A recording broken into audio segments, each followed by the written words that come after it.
¿Existe una puerta secreta hacia nuestra conciencia y está escondida en lo más profundo de nuestro cerebro? ¡Wow! ¿Es un tercer ojo la conexión con el universo? ¿Es el ojo de nuestra alma? ¿O es simplemente una pequeña glándula que produce melatonina? ¿Tú qué crees? ¿Qué creo?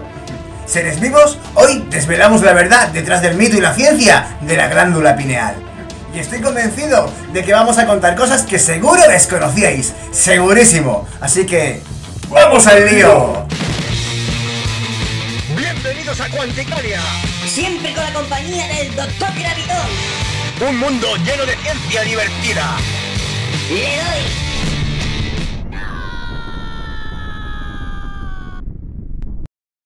¡Hola mundo!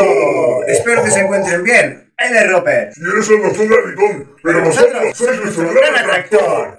¿Estáis preparados para sufrir las consecuencias que conlleva escuchar este vídeo? ¿Consecuencias? Que no se asuste nadie. A Roper le gusta mucho exagerar en algunos temas. Pero sí que es verdad que el capítulo de hoy es bastante interesante. Exacto, porque hoy vamos a ver las dos caras de una misma moneda. Hoy toca hablar de la glándula pineal, pero lo vamos a hacer de un modo diferente. Mientras que mi gran amigo Roper va a tratar la parte mística de dicha glándula, yo voy a tratar la parte científica. Pero si veis que se nos va la olla en algunos asuntillos, por favor, no le deis mucha importancia. Solo pido un poco de paciencia, porque lo más importante quizás sea el final. ¿No te parece? Por supuesto, pero no creáis que esto es una guerra perdida para el misticismo, ¿eh? Claro que no. Primero porque no es ninguna guerra. Y segundo, porque no soy de los que piensan que la ciencia lo sabrá todo, incluidas las cuestiones de fe. Es más, hay físicos que son espirituales o religiosos, porque al final se trata de lo que tú sientas, más allá de lo desconocido. Yo, por ejemplo, no soy religioso, y aunque gracias a la ciencia me puedo imaginar un universo creado sin la necesidad de un dios, me gusta la idea de pensar en la existencia de algo, quizás, más espiritual, por así decirlo. No sé, creo en una conciencia universal.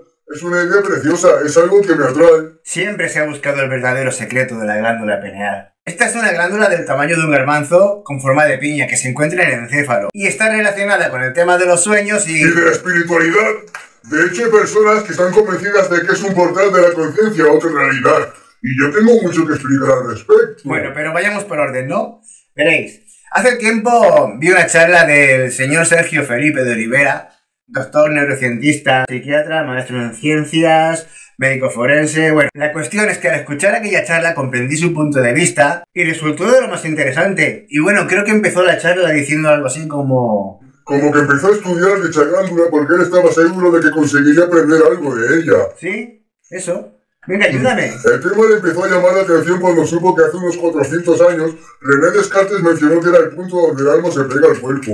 Y nadie dice que tenga razón, pero divagó sobre ello y vio que los hindúes ya tenían en cuenta hace cientos de años esta glándula. Saben, y sabían dónde se encontraba, y sabían de los beneficios místicos, por así decirlo. Curiosamente, hoy la ciencia lo que puede afirmar es que esta glándula está relacionada con los sueños y que segrega melatonina para dormir. Por eso, al ver una relación mística, el señor Olivera quiso estudiarla y encontró una relación. Este señor tiene varios títulos de medicina y uno de ellos es el de médico forense. Y dice que por todo lo vivido y estudiado que lleva en la espalda, él asimila el cerebro como un ordenador. Pero al mismo tiempo sabemos que no hay ordenador que produzca su propio programa, pues el programa está hecho por otro ser, el programador. Bien, pues si introducimos esa filosofía como base, la conciencia no puede nacer dentro del cerebro y... Es más, si usamos la lógica y el raciocinio informático, vemos que de momento un sistema no es capaz de sostener con conciencia. Además que nunca sentirá amor por nadie, ni se reirá contarle un chiste.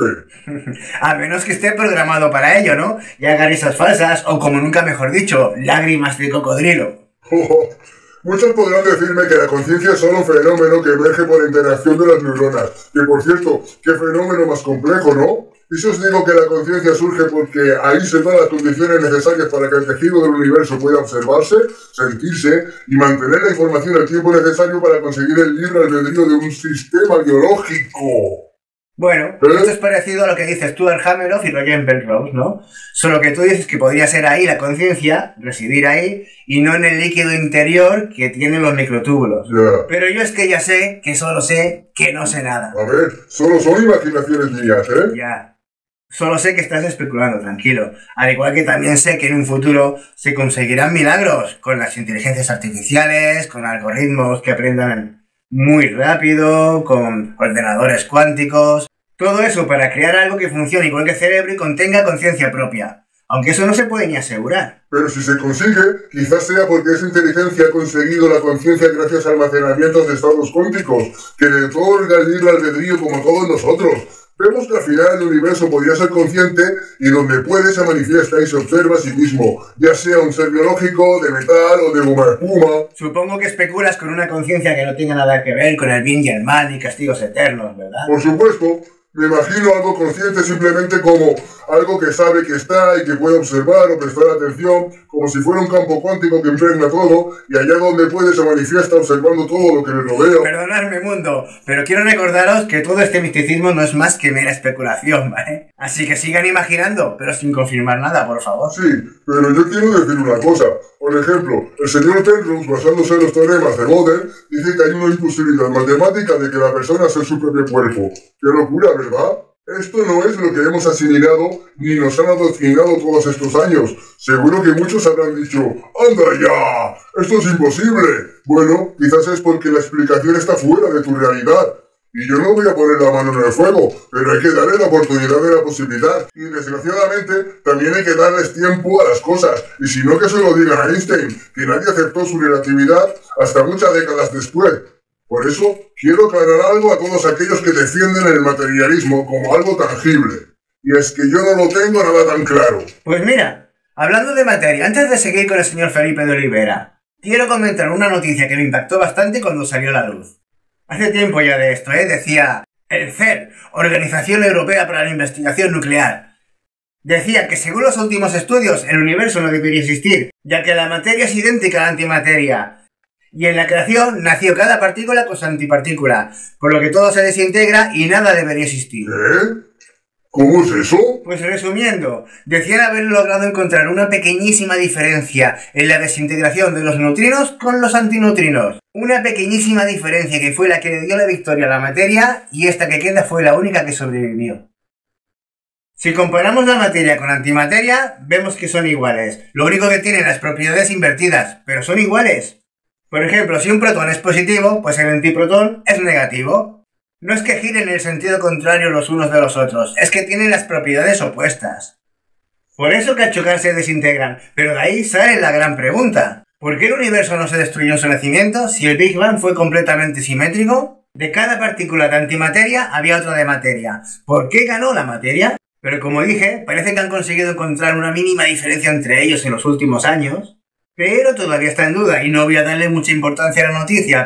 Pero esto es uno de los grandes enigmas de la astrofísica. Ojalá se sepa pronto. Por cierto, para quien no crea en la teoría de la gran expansión, el Big Bang, que sepa que hay pruebas de ello. Pero eso no significa que no hubiera nada antes. Pero, ¿eso que cuento viene ahora? ¿No crees que eso es para otro vídeo? Bueno, es que has empezado tú hablando de la materia y yo te he seguido el rollo. En fin, ahora que ya hemos hablado de estas cosas tan extrañas y que nos hemos ido por las ramas, continuemos con el tema principal de hoy, por favor. Mejor aún, lo reempiezo yo. Vale, la glándula pineal aparece en efecto a los 49 días. Es un dato curioso, ya que los tibetanos dicen que a los 49 días se te pega el alma en el cuerpo. ¡Qué casualidad!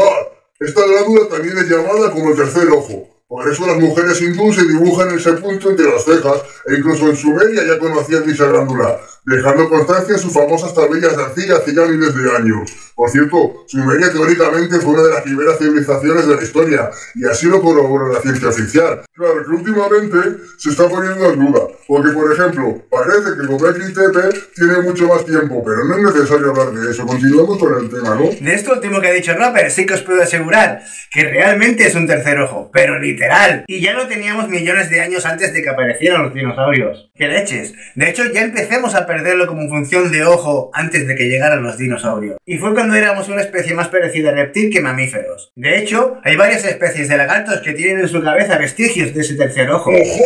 ¡Ojo! No estoy hablando de que tienen un ojo. ¡Ojo! ¡Ojo!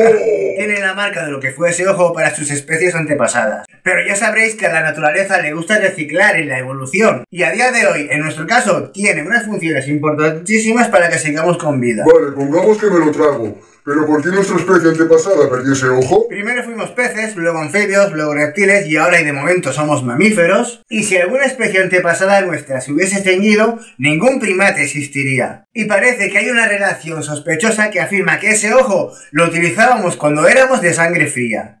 Al parecer, tenerlo ahí fuera ayudaba a medir mejor la temperatura y el tiempo para los ciclos del cuerpo. Y ahora también, ella detecta si es de día o de noche o si tenemos el móvil delante. Pero es que antes parecía que tuviéramos un termómetro incorporado. Pero al empezar a convertirnos en mamíferos empezó a regular nuestra propia temperatura y no necesitábamos ponernos al sol para coger calor. Por lo que poco a poco se dejó de utilizar para esa función y poco a poco empezó a esconderse en el cerebro. Y tiene mucho sentido porque los ojos están relacionados con el cerebro. ¿Habéis visto esa noticia que crearon minicerebros, organoides y les salieron ojos que parecen dos bolas de pimienta? Sí, ya lo sé, he hablado muy vasto y no lo he dicho bien. Pero si queréis ya haremos un vídeo hablando de este tema. Pues yo, a la glándula pineal, si además de lo místico le busco alguna conspiración, podría decir que el caso es que esa susodicha glándula está más que presente en el ambiente de lo que parece. Y es que hasta en el cristianismo encontramos pruebas de dicha glándula. Por mucho que en el Vaticano se hagan los huecos, para empezar, no voy a mencionarlo, pero en la Biblia también se habla de la glándula. A quien le entre la curiosidad, buscar Mateo 622. Por cierto, si el Vaticano no quiere reconocerlo, ¿qué pinta esa gigantesca piña en el medio de la plaza de dicho Vaticano, Es más, pero si hasta el mismísimo Papa tiene la piña en la vara que ésta siempre lleva consigo. Esta glándula tiene el tamaño de un garbanzo, pero con la forma de una piña, y está situada en el encéfalo. ¡Para carro, compi! ¡Alto al más alto! ¡Conspiración! A ver, has hablado de religión, luego te has puesto a conspirar. Esto no es serio, Hagamos un stop, cortemos por lo sano y escuchemos un poco la ciencia, ¿no? A ver qué tiene que decir al respecto, un poco de esto. Aprendiendo de grandes expertos y escuchando la ciencia, tengo varios consejos que decir referente a esto. Y es que por mucho que se diga que activando la glándula mejoraremos en muchos aspectos de los que algún día podríamos hablar, diré que si se quiere activar, lo mejor sería no hacer tonterías de riesgo al respecto. Cuando dormimos, esta glándula está produciendo dimetiltriptamina. ¿Lo he dicho bien? La DMT. ¡Sigue! La DMT acelera la hiperactividad electromagnética de dicha glándula. Pero también el LSD y las drogas psicodélicas también la tienen. Y al tomar esta sustancia se hiperactiva la glándula estando despierto, lo cual significa que esta glándula con el uso de las drogas se puede quedar para siempre abierta y quedarse uno de noche viendo el arcoíris para el resto de su vida. Y de eso trata la esquizofrenia, ¿no? De ilusiones y alucinaciones mientras estamos despiertos. Un gran disgusto por hacer el tonto, ¿no creéis? Aprecia esa vida que el universo te ha regalado. Aprecia tu conciencia, porque podría ser solo un regalo temporal. Anda, muy bien dicho. ¡Qué filósofo! Gracias. Tampoco tenéis que hacer mucho caso a todos esos vídeos que hay por internet diciendo cómo activar la glándula. Pues me temo que aparte de ser mentira, creo que también podrían ser perjudiciales para la salud. Me explico. Estas cosas que están tan de moda para entrar en la parte mística de dicha glándula, como las ondas alfa o las imágenes en 3D, no sirven para nada. Bueno, sí, se puede terminar con un buen dolor de cabeza o con problemas de vista, que no sé qué es peor. Ahora bien, llegando a la parte mística y desechando todo este tipo de bulos, tengo testigos presenciales que afirman haber activado la glándula con la ayuda de expertos y afirman que podemos llegar a mejorar nuestra capacidad intelectual cognitiva del ser humano, entregándonos el beneficio de controlar el cuerpo y la mente, controlando en su medida la salud y el bienestar. Pero hay que hacerlo en su correcta y natural estimulación, Bueno, yo no tengo pruebas de ello y ni siquiera lo he experimentado en persona, pero tengo amigos que afirman haberlo conseguido y no voy a decir que eso es mentira, porque al menos para ellos sí que es verdad, y quizás lo sea. Por eso no hay que decir nunca que es imposible esto a algo que es tan difícil de verificar.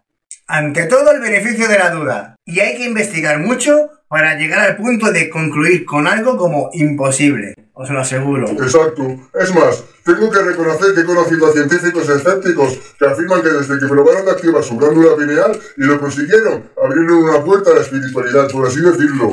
Pues estos, después de ser completamente ateos, empiezan a hacerse otro tipo de preguntas, empezando por el agnosticismo, lo cual significaría que si en algún momento les dan por buscar algún tipo de Dios, lo buscarían fuera de la religión, panpsiquismo, tal vez, mente universal. El caso es que han cambiado sus puntos de vista, y yo me pregunto, ¿todo esto será casualidad? No puedo decir que todos esos científicos se quedaron mal de la cabeza. Si fuera uno, dice, vale, fue una pedrada, o se cayó al suelo y se dio en la sien. Pero es que son muchos. Lo siento, y como ya dije antes, esto me otorga el beneficio de la duda. Pero como hay que seguir investigando, vamos a ver qué nos dicen las observaciones científicas. Y así poder indagar más después de escuchar los postulados de este grandísimo señor. A ver. Esta glándula se ubica detrás de la retina y con la luz que le llega se mantienen activas las neuronas simpáticas preganglionares. Preganglionares. Transmitiendo una señal hasta la pineal. Vaya palabrita, ¿eh? Y al oscurecer se crea una señal para quedarse poco a poco dormido, ya que justo en ese momento empieza a segregar melatonina en la médula espinal, en el líquido cerebral, y así se activa el sistema nervioso y el sistema del sueño. ¿Y por qué tiene su lado místico? Porque mientras soñamos, produce DMT, y como ya dije antes, esto también es una droga. Y esta droga saltó a la fama porque está hecha en las pociones de la ayahuasca, hecha por los chamanes.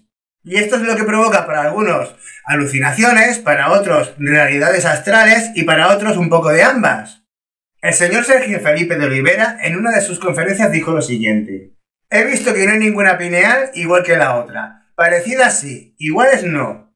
He diseccionado muchos cadáveres y sé que no hay ninguna igual. Hay unas más grandes, otras más pequeñas, pero no tiene nada que ver con que si la persona es mejor o peor. En el Instituto de Física donde trabajaba, en la zona de ingeniería, corté por la mitad una pineal y al observarla por el microscopio electrónico vi que este tenía unas estructuras como flocos crujientes y que estaba envuelto por unas capas de... tejido conjuntivo. Sí, gracias. Y al quitar esas capas aparecen cosas similares a moras. Y al observar más de cerca vi que en realidad tienen la misma forma que el cerebro, con circunvoluciones.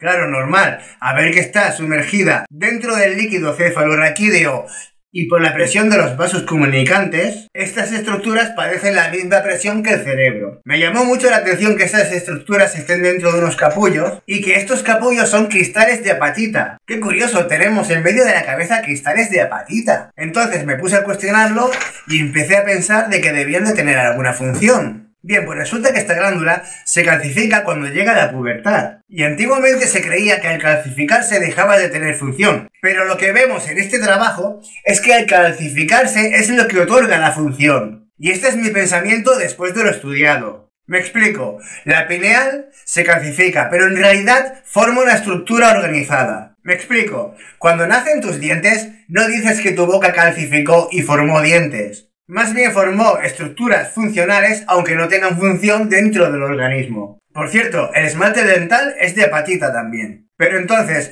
¿qué función podría tener esta calcificación? Pues bien, gracias a la difracción de los rayos X y otras técnicas, se pudo ver que eran cristales de apatita y estos provocan que se forme una caja de resonancia. La apatita posee muchísimos electrones en su superficie y estos alejan el campo magnético al repelerse con el electrón. Repulsión. Por lo que cuando señales electromagnéticas llegan a la glándula, golpea un cristal, rebota, golpea otro cristal, rebota, golpea otro cristal y así sucesivamente. Y cuando remite al otro, este secuestra su campo como si fuera tu teléfono móvil. Vamos, que capta el campo con las informaciones del mensaje de tus emociones y las deja guardadas allí y después tú coges el mensaje. Es como el buzón de voz de tu móvil. La pineal capta las emociones del espectro electromagnético. Tal vez la conciencia. Sí. Y que traduce las emociones en nuestros pensamientos. Se archiva allí y reacciona en el cerebro de las más distintas formas. Quizás por eso los hindús usen la pineal como una filosofía de vida.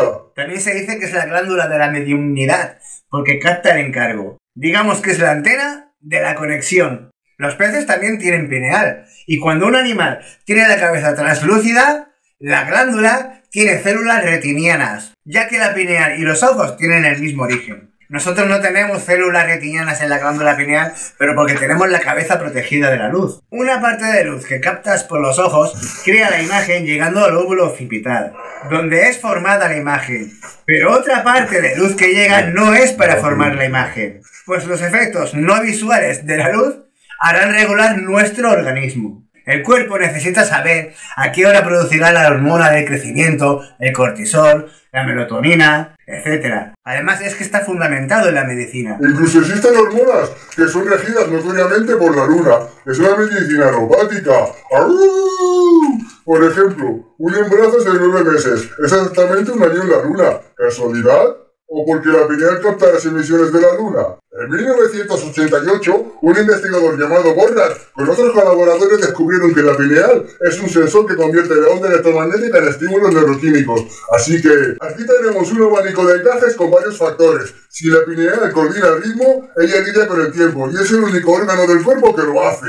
El tiempo es la cuarta dimensión y estamos sumergidos en unas dimensiones espaciotemporales. Entonces, es un órgano que lidia con otra dimensión, por así decirlo. Un ejemplo serían los sueños, ya que son atemporales. Es un hecho que la pineal capta, y es un sensor electromagnético, y es a causa de estos cristales que son diamagnéticos. Así que aquí sí que encaja el trance mediúmnico, ya que las personas con menos cristales captan mucha psicosfera y se ponen más en la piel del que sufre. En un entierro o en una boda esta gente sufre más tristeza o alegría que el resto. Porque captan un gran número de informaciones, porque hay poca calcificación. Estas son almacenadas en el tálamo, un área del cerebro que registra las actividades sensoriales aunque no se note. Entonces tenemos una puerta de entrada que es el hipotálamo. Y las hormonas y las enzimas conectan aquí. Y después tenemos la salida, que es el cono que va de la pineal al óvulo frontal, que sería la expansión de nuestro devenir. Señor Sergio Felipe de Olivera, lo dijimos antes y lo vuelvo a nombrar ahora. Doctor, neurocientista, psiquiatra, maestro en ciencias, médico forense. Admiro a este hombre y todo su trabajo y filosofía. Y bueno, yo estoy hablando como si fuese él. Más o menos así fue como acabó la charla que dio este hombre. Ahora bien, con esto no quiero decir que yo también creo rotundamente esto sobre la glándula pineal. En principio de guiarme por lo que la ciencia sepa con certeza. Y el resto está muy bien, está genial y te lo puedes creer, pero de momento no se puede comprobar. Pero nos encanta escuchar todas las opciones posibles y guardarlas ahí en el cajón. Oye, deberíamos dejarlo ya por hoy, ¿no? Es un tema fascinante, pero me temo que tienes razón. Pues si os ha gustado, dadle un like, suscribiros, darle a la campanilla. Y dejar en comentarios si os gustan este tipo de vídeos, ¿eh? Exacto. Eres mi amigo Rope. Y eres mi amigo Doctor Gravitón. Pero vosotros sois nuestro gran atractor. ¡Chao!